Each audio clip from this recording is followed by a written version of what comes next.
পেনজির অ্যানিমেশনের 2D animation master class নতুন batch শুরু হচ্ছে আগস্টের প্রথম সপ্তাহ থেকে। যারা অ্যানিমেশন শিখে উজ্জ্বল ভবিষ্যৎ গড়ে তুলতে চাও তারা এখনই স্ক্রিনে দেওয়া হোয়াটসঅ্যাপ নাম্বারে যোগাযোগ করো। পেনজির অ্যানিমেশনের এক্সপার্ট অ্যানিমেটররা হাতে ধরে শেখাবে 2D অ্যানিমেশনের A to Z। সেই সঙ্গে থাকছে সম্পূর্ণ কেরিয়ার গাইডলাইন। নতুন ব্যাচ শুরু হচ্ছে আগস্টের প্রথম সপ্তাহ থেকে, তাই দেরি করবেন না, এক্ষুনি যোগাযোগ করুন স্ক্রিনে দেওয়া হোয়াটসঅ্যাপ নাম্বারে। সকালবেলায় আমার বন্ধু শুভ্রনীল আর আমি পাড়ার মোড়ের চায়ের দোকানে বসে আড্ডা দিচ্ছিলাম। আমার ইউটিউব চ্যানেলটা নিয়ে নানান কথা হচ্ছিল। আমি বিভিন্ন ভৌতিক জায়গায় রাতের বেলায় যাই, সেই সব জায়গার অভিজ্ঞতা ক্যামেরা বন্দি করি, সেগুলোই আমার চ্যানেলের কন্টেন্ট। আজ পর্যন্ত 32টা ভুতুরে জায়গার ভিডিও বানিয়েছি। আশারু গ্রামের পরিত্যক্ত শ্মশানে চলে গেছি অমাবস্যার রাতে। নিমাইপুরের পরিত্যক্ত জমিদার বাড়িতে নাকি ভূতের আসর বসে, সেখানেও গেছি। আরও কত কুখ্যাত জায়গায় হানা দিয়েছি রাতের বেলায়। কিন্তু সত্যি বলতে কয়েক প্রকার রাত পাখি আর বন্যজন্তু ছাড়া অলৌকিক কোনো বস্তুর দেখা মেলেনি। কথা প্রসঙ্গে শুভ্রনীল বলল, তোর চ্যানেলের ভিউজ ডাউন চলছে গত 3 মাস ধরে, কারণটা বুঝতে পারছিস? না রে, আমি তো তেমন কিছুই বুঝতে পারছি না। কেন বলতো? আরে মানুষের বিষয়টা একঘেয়ে লাগছে। তোর ভিডিওতে শুধু ফাঁকা অভিজ্ঞতার কথাই থাকছে, ভূত তো আর দেখা যাচ্ছে না। একটু ভূত না দেখা গেলে মানুষ এন্টারটেইনড হবে কেন? কথাটা তো সত্যি, কিন্তু ভূত দেখাবো কি করে? মহাশয়ের দেখা আজ পর্যন্ত আমিই পেলাম না কোনো দিনও। আবার শুনেছি তিনি নাকি ক্যামেরায় ধরাও দেন না। কি করি তাহলে বলতো? একটা কাজ করতে পারিস, আমার মাথায় একটা ভালো আইডিয়া এসেছে, শুনবি? হ্যাঁ বল, শুনি। শোন তাহলে।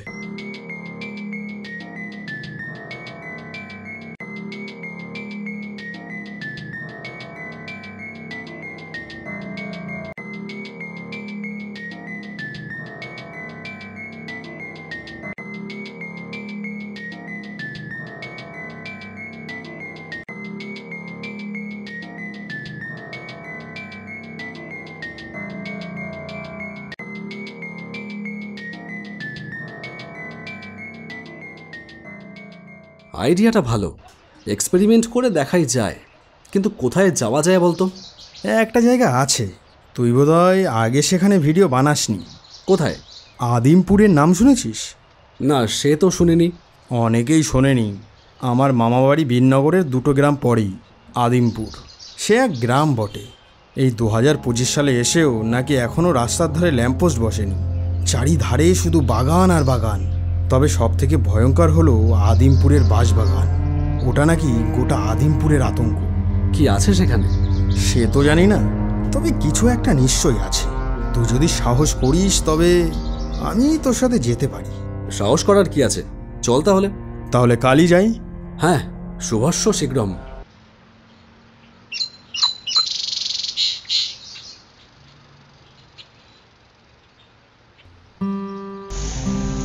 পরদিন সন্ধ্যার পরে আমি আর শুভ্রনীল বেরিয়ে পড়লাম আদিমপুরের পথে।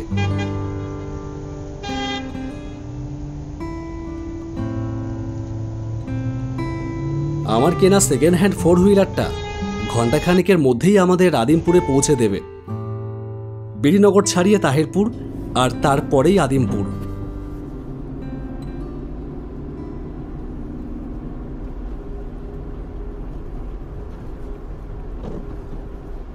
আদিমপুরের গণ্ডির ভেতর গাড়ির চাকা ঢুকতেই বুঝলাম এই জায়গাটা সরকার বাহাদুরের আশীর্বাদ থেকে কোনো কারণে বঞ্চিত গোবিন্দ দাস হয়ে গেছে।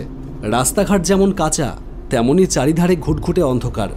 রাস্তার দুধারে চুপ করে দাঁড়িয়ে আছে বিরাট বিরাট গাছেদের সারি। ঘর বাড়ি কিছুই তেমন একটা চোখে পড়ছে না। শুভ্র, বাগানটা কত দূরে আর? আমিও কি চিনি নাকি? চল এগোতে থাকি, সামনে কাউকে দেখলে শুনে নেবক্ষণ। কাকে আর দেখবি, এতক্ষণে তো একজন মানুষেরও দেখা পেলাম না। এই জায়গাটা মনে হচ্ছে মানুষের পৃথিবীর বাইরে। আরে না না, জনবসতি কম, তবে কারোর না কারোর দেখা তো পাবই।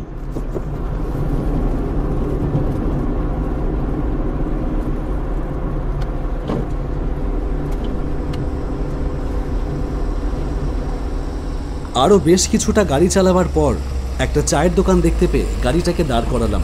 একটা টিমটিমে চায়ের দোকান। দুজন লোক বসে চা খাচ্ছে। আমরা গাড়ি থেকে নেমে এগিয়ে গেলাম সেই দিকে। দোকানের বেঞ্চে বসে বললাম, দাদা 2টো চা দেবেন। লোক দুটোর মুখোমুখি বসতেই তারা চা খাওয়ার শিখেই তুলে আমাদের মুখের দিকে হাঁ করে তাকিয়ে থাকলো। একজন তো অতি কৌতূহলবশত জিজ্ঞেস করেই ফেলল, আপনাদের তো এই গ্রামে কখনো দেখিনি, কোথায় যাবেন? আমরা যাব বাঁশবাগানে। কোন দিকে বলতে পারবেন? আমার উত্তরটা বোধহয় লোকটার বিশ্বাসযোগ্য মনে হলো না। যেমনভাবে তাকিয়েছিল, এবার তার মুখটা আরও বেশি হা হয়ে গেল। চোখে মুখে ছড়িয়ে পড়ল অবাক বিস্ময় নাকি অবিশ্বাস, সেটাই বুঝতে পারলাম না। আপনি কি মজা করছেন? না না, মজা করব কেন, আমরা সত্যিই বাঁশবাগানে যাব। বাঁশবাগানে যাবেন? আপনারা জানেন ওই বাঁশবাগানে এলাকার মানুষ দিনের বেলাতেও যেতে ভয় পায়, আর আপনারা এই রাতের বেলায় যাবেন ওই বাঁশবাগানে? আপনাদের মতলবটা কি বলুন তো? এই আপনারা কারা, কোথা থেকে আসছেন? এই পরিদা, এই নিবারণদাকে ফোন করো তো। এই সেরেছে, এ তো বিপদ ঘটে যাবে দেখছি। আমি কোনো রকমে ব্যাপারটা সামাল দেওয়ার জন্য বললাম, আরে না না, কাউকে ফোন করবার দরকার নেই, আমি বিষয়টা বুঝিয়ে বলছি আপনাদেরকে, শুনুন। তারপর গোটা বিষয়টা খুব পরিষ্কার করে বুঝিয়ে বললাম তাদেরকে।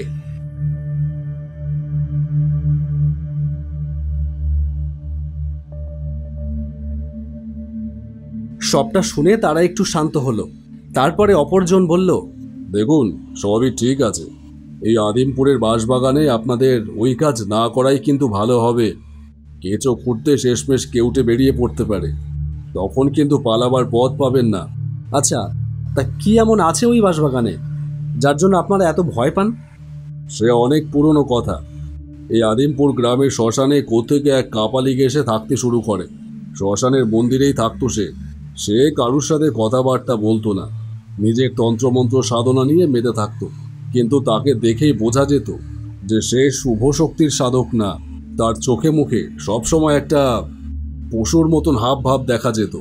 যেসব জিনিস নিয়ে সে সাধনা করত, সেই সবও সাধারণ স্বাভাবিক জিনিস না। মানুষের কঙ্কালের মাথা, মরা পাখি, আর রাজ্যের সব বিভিন্ন ধরনের পুতুল। ওই কাপালিক আসার পর থেকে এই আদিমপুরে নানান অঘটন ঘটতে শুরু করলো। অল্প বয়সী ছেলে মেয়ে সব পটপট করে মরে যেতে থাকলো বিনা কারণে। সেই সময় থেকেই তো এক একজন করে মানুষ এই গ্রাম ছেড়ে শহরে বা অন্য কোথাও চলে যাওয়া শুরু করলো। কেউ ওই কাপালিকের সামনে গিয়ে প্রতিবাদ করার সাহস পেত না।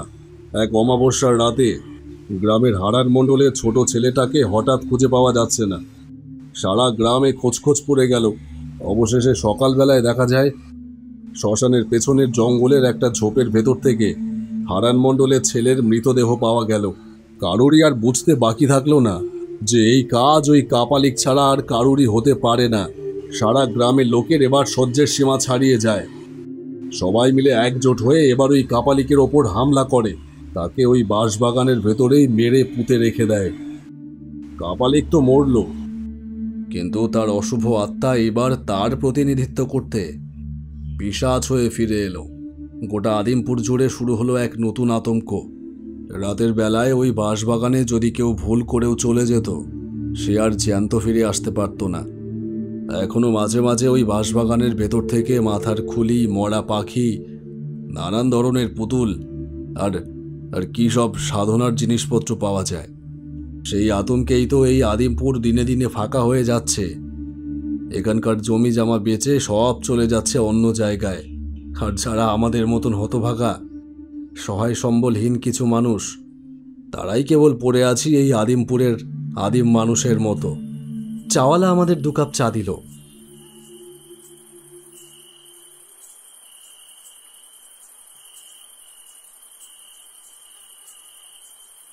সেটাই চুমুক দিতে দিতে আর কোনো কথা হলো না।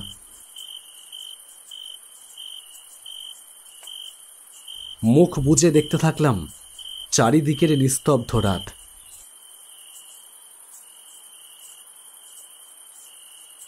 আচ্ছা, আপনি এবার বলুন, বাগানটা কোন দিকে? এত কিছু শোনার পরেও যাবেন সেই বাঁশবাগানে? আপনাদের কি প্রাণের মায়া নেই? প্রাণের মায়া কার নেই বলুন তো? তবে যাই হোক, আপনি দয়া করে একটু বলবেন কি বাঁশবাগানটা কোন দিকে? এই রাস্তা দিয়ে সোজা যেতে থাকুন, 4 কিলোমিটার মতন যাবেন, তারপর রাস্তার ধারেই পড়বে। চায়ের কাপে বড় বড় 2টো চুমুক দিয়ে আমরা আবার রওনা দিলাম।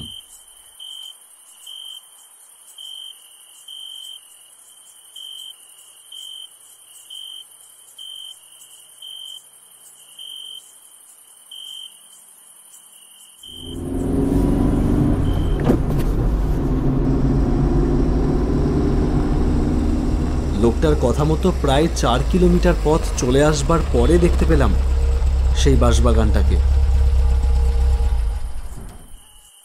গাড়ি থেকে নেমে সেটার দিকে তাকাতেই যেন বুকটা ছ্যাদ করে উঠল। আমি এর আগে বহুবার বহু ভুতুরে জায়গায় গিয়েছি, এক্সপেরিমেন্টও করেছি, কিন্তু এই রকম গায়ে কাটা দেয়নি কখনো। শুভ্র বলল, কিরে চল নাকি? আমি মন থেকে ভয়ের ভাবটা ঝেড়ে ফেলে বললাম, হ্যাঁ হ্যাঁ চল, দেরি করে লাভ নেই। আচ্ছা তুই ক্যামেরাটা ধরে দে, আমি এখান থেকেই বরং শ্যুটটা শুরু করি। আচ্ছা ঠিক আছে।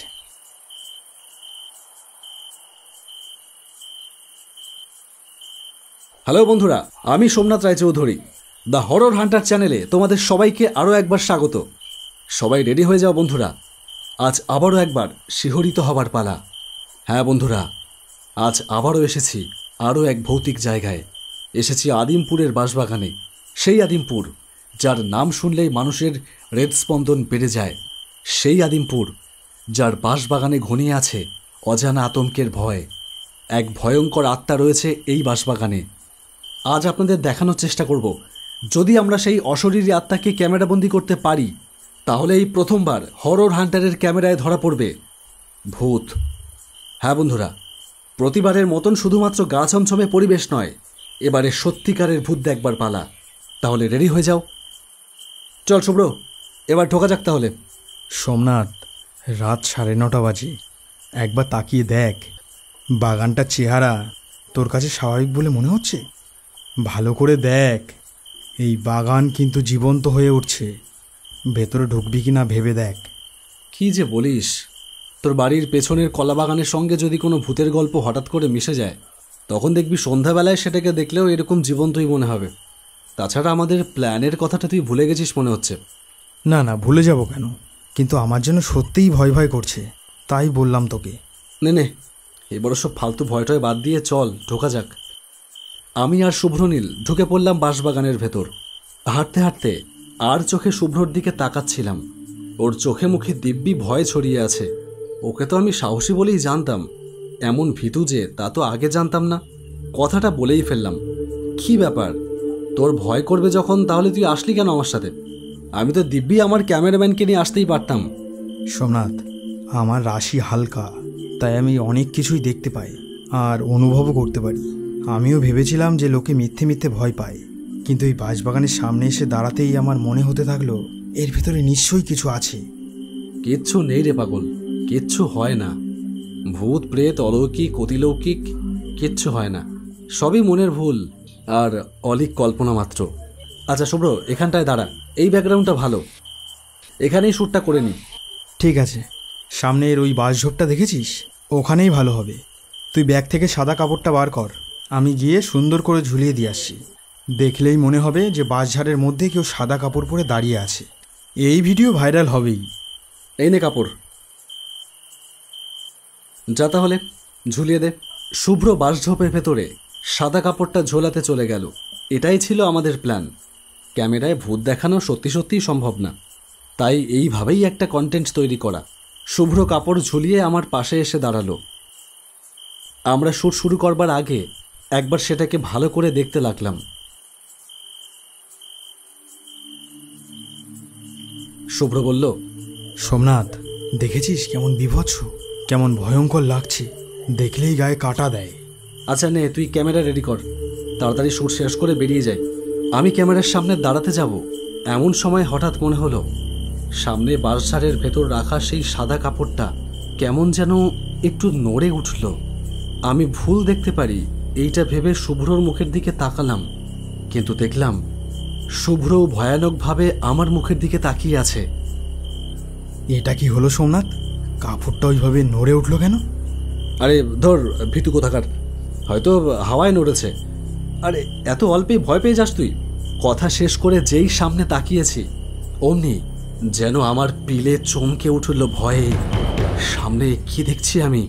সাদা কাপড়টার ভেতর এবার যেন পরিষ্কার দেখতে পাচ্ছি একটা মুখ, একটা পুরুষের মুখ।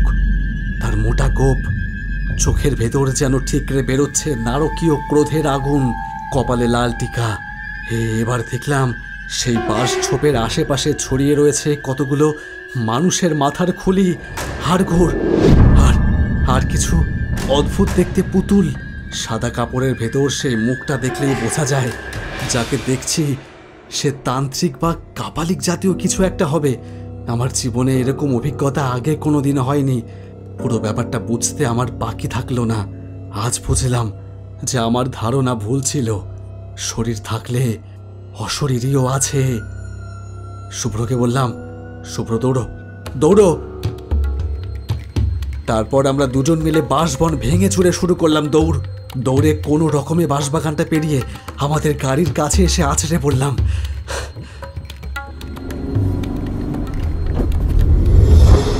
গাড়ি চালাতে চালাতে যেন হাত কাঁপছে ঠক ঠক করে। কথা বলবার শক্তি নেই। জীবনে আবারও হয়তো অনেক জায়গায় যেতে হবে, কিন্তু এই আদিমপুর মুখো হব না আর কোনোদিনও।